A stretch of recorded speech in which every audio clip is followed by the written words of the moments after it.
Area, perimeter of a rectangle, we of course have formulas for that we need to know. Area formula is length times width. Perimeter formula, 2 lengths plus 2 widths. So in these ones we're going to be working with rectangles. I like to draw pictures, so I'm going to draw a rectangle to start with. It says the length of my rectangle is 4 yards longer than its width. We don't know what the width is. We're going to call the width W. So I'm just going to label my rectangle's width with a W. The length of my rectangle, L, is 4 yards longer than its width.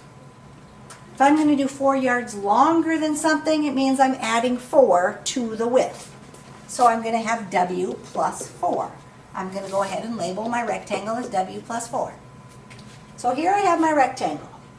It says the perimeter of my rectangle is 40. Well, I know the formula for perimeter. Perimeter is 2 lengths plus 2 widths because I'm adding up all the sides. My perimeter is 40.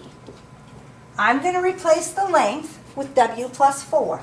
So I'm going to take 2 times W plus 4 plus my 2W.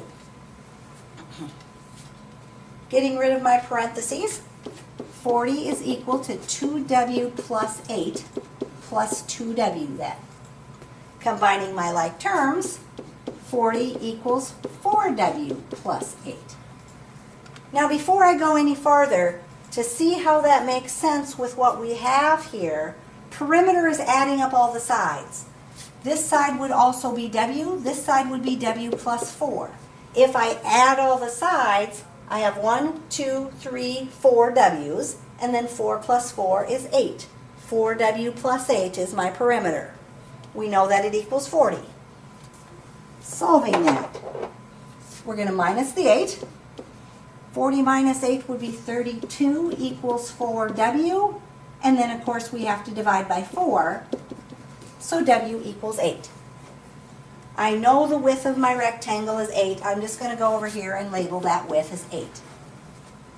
I want to find the area. In order to find area, area is length times width. So not only do I need to know what the width is, I need to know what the length is. So what I'm going to do is fill the 8 in here because I know the length is 4 yards longer than the width. So 4 yards longer than 8. 8 plus 4 is 12. My length is going to be 12. Once I know both the length and the width, now I can find the area. The area is going to be 12 times 8, the length times the width.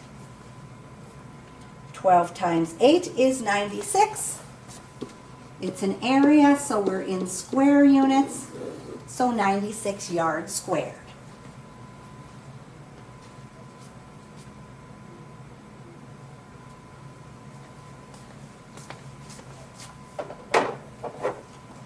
Number 8, same kind of thing. Starts out with the length of the rectangle is 5 times the width.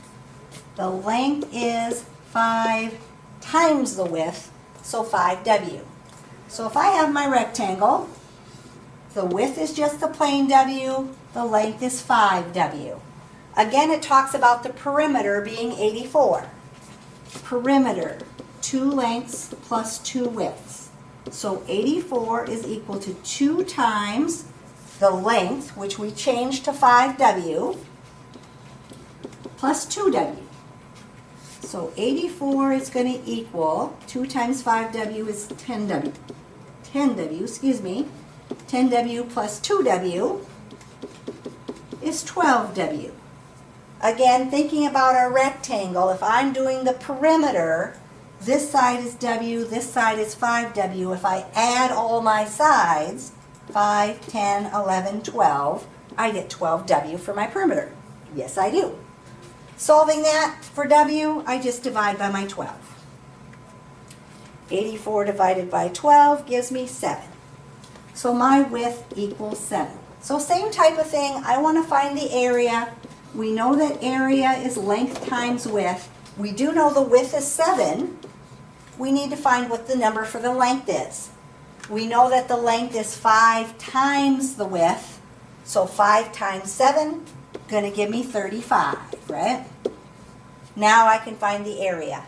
I know my length is 35, I know my width is 7, so 35 times 7 is 245, and it's in inches, and it's an area, so inches squared.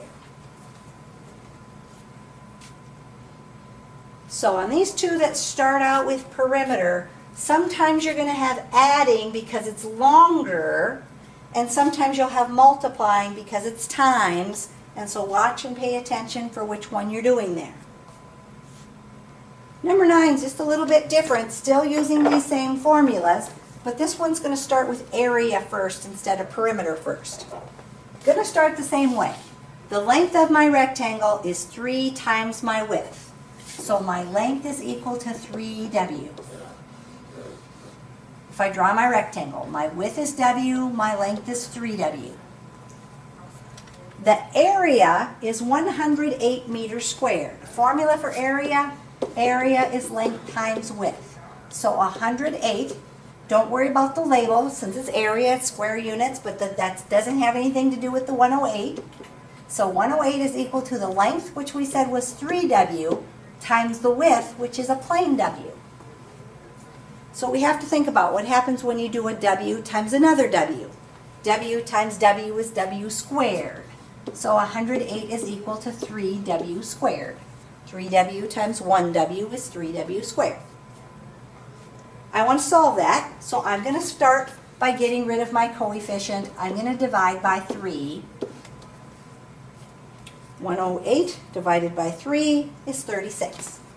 So 36 is equal to W squared. Most of you probably can think of what number squared is 36, but technically what you're doing to get rid of the squaring is doing the opposite of squaring. The opposite of squaring is taking the square root of something. So we're going to say that the square root of 36 is what's equal to W. And the square root of 36 is 6, right? 6 times 6 is 36. We want to find the perimeter of this rectangle. We know that to find the perimeter, we need 2 lengths and 2 widths. We know the width is 6. We have to find the length yet, just like we did on the previous questions. Once we found the width, we go back and find the length. The length is 3 times the width, so 3 times 6 is going to give me 18. So I can do the formula for perimeter. The perimeter is 2 times the length of 18 plus 2 times the width of 6. 2 times 18 gives me 36. 2 times 6 is 12. 36 plus 12 is 48. And I am in plain meters since I'm doing perimeter. I have my regular units. And again, if I thought about this, this side would be 18, this side would be 18, this would be 6, and this would be 6. And if I add 18 plus 18 plus 6 plus 6, I end up with 48 for my perimeter. So that's the third way you're going to see those problems where they start with the area and then you go and find the perimeter once you found the length and the width.